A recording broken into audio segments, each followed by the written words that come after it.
ကနေပြီးတော့ကြိုဆိုလိုက်ပါတယ် random blog ဆိုတဲ့အတိုင်းပဲကျွန်တော်တနေ့တာမှာမျှဝေခြင်းတဲ့ကိစ္စတွေကိုပေါ့နော်ဗီဒီယို clip အတော်လေးလုပ်ပြီးတော့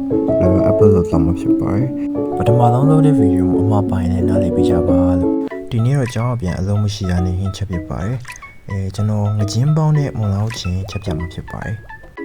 အရင်ဆုံးမွန်လာဦးကိုရေးစီအခွန်တော်ပြီးတော့ကိုယ်အဆင်ပြေတော့မဲ့အနေထားလေးပေါ့နော်အဲ့လိုအတုံးလေးလီးထားပါမယ်ပြီးရင်တော့မိဖို့ဖွင့်ပြီးတော့ကျွန်တော်တို့ချက်မဲ့ဦးပေါ့နော်ဦးလာရေးတိအခုပေးထားပြီးတော့ကျွန်တော်စီနေနေထည့်ပါတယ်အရေးတော့ချက်မှာဖြစ်တဲ့အတွက်စီအများကြီးထည့်ဖို့မလိုပါဘူးစီပူလာရင်တော့လီထားတဲ့တက်တုံအနေနဲ့လေးထည့်တယ်ပြီးလို့ရှိရင်ကျွန်တော်နည်းနည်းလေးမှုပေးပါတယ်တက်တုံလေးနည်းနည်းနွားလာပြီဆိုတဲ့အခါကျတော့ကျွန်တော်စနွေးမော်နည်းနည်းထည့်ပါတယ်အကြောင်းပိုလောက်ကျက်သွန်နဲ့အယောင်ပြောင်းလာတော့ကျွန်တော်အသင့်ဖေထားတဲ့ငါးကောင်းကိုထည့်ပါတယ်ထည့်ပြီးတော့စီတက်ပါတယ်ဒီအဆင့်မှာဂျင်းတို့ကျက်သွန်တို့စသည်ဖြင့်ကိုအဆင်ပြေလို့ထည့်လို့ရပါတယ်အဲ့တော့နောက်တော့အရသာအတွက်ကျွန်တော်ဒါရှိနည်းနည်းထည့်တယ်စားနည်းနည်းထည့်တယ်ပြီးတော့ငပြားကြီးနည်းနည်းထည့်ပါတယ်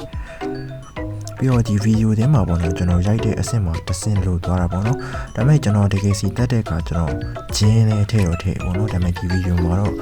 ဂျင်းထည့်တဲ့ဟာကိုကျွန်တော်ရိုက်ပြဖို့ကြံခဲ့ပေါ့နော်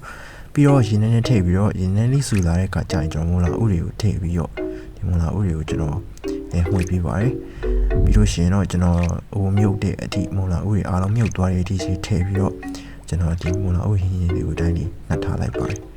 အရေးတော့ရင်းတည်ထားတဲ့အချိန်မှာကျွန်တော်ငါးနှက်ဖို့အတွက်ပြင်ဆင်ပါတယ်ငါးကိုကျွန်တော်စားနည်းနည်းထည့်တယ်ပြီးတော့ထားရှိနည်းနည်းထည့်ပါတယ်ပြီးတော့တဲ့အခါကျတော့ကျွန်တော်စနေမုံနည်းနည်းထည့်ပါတယ်အရှောင်ပို့လောက်အောင်ပြီးတော့အခါကျတော့ငါချက်လို့ရှိရင်ပုံမွေးအောင်လို့အရသာတော့ကိုကျွန်တော်မပြိုင်နေသုံးပါတယ်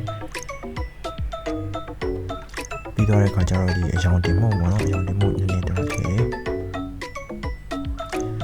ပြီးတော့အခါကျရင်တော့ငါ့ကိုဒီအရင်နဲ့နှံ့သွားနေပါတယ်နေပြီးတော့နိုင်ဘောလောက်နှက်ထားပြီးပါတယ်ပြီးတော့ငါးပေါင်းရင်သုံးဖို့လိုတဲ့အစာပလာတွေပြင်ဆင်ပါတယ်အရင်ဆုံးတော့ကျွန်တော်ဂျင်းပေါ့နော်အနက်တင်ပြအောင်ပြီးတော့ညီမပြီးမှာတော့ဇပလင်သုံးရင်မဲ့ဒီမှာဇပလင်ဝယ်ရတာခက်တဲ့အတွက်ကြောင့်ကျွန်တော်အိုမကန်အတွက်ဒီချက်သွမိတ်ပေါ့နော်ချက်သွမိတ်သုံးပါတယ်ပြီးတော့တဲ့အခါကျရင်တော့အရာသာနေထားတဲ့ငါးတွေကိုဒီပေါ်မှာစီပြီးတော့ထည့်ပါတယ်ပြီးတော့တဲ့အခါကျလို့ရှိရင်တော့ကျွန်တော်ချက်သွနည်းနည်းထည့်ပါတယ်ပို့ပြီးတော့ချိုးတော့မှာနော်ပြီးတော့တဲ့အခါကျတော့အနက်အတွက်ကျွန်တော်ဂျင်းနည်းနည်းထည့်ပါတယ်ပြီးတော့အခါရှိသေးနည်းနည်းပေါ့နော်ခက်ဆက်ဆက်ရေးဆက်ဆက်လေးထည့်ပြီးတော့ကျွန်တော်ပေါင်းဝဲထည့်တယ်ပြီးတော့အခါကြောက်လို့ရှိရင်တော့ကျွန်တော်စီထည့်ပြီးတော့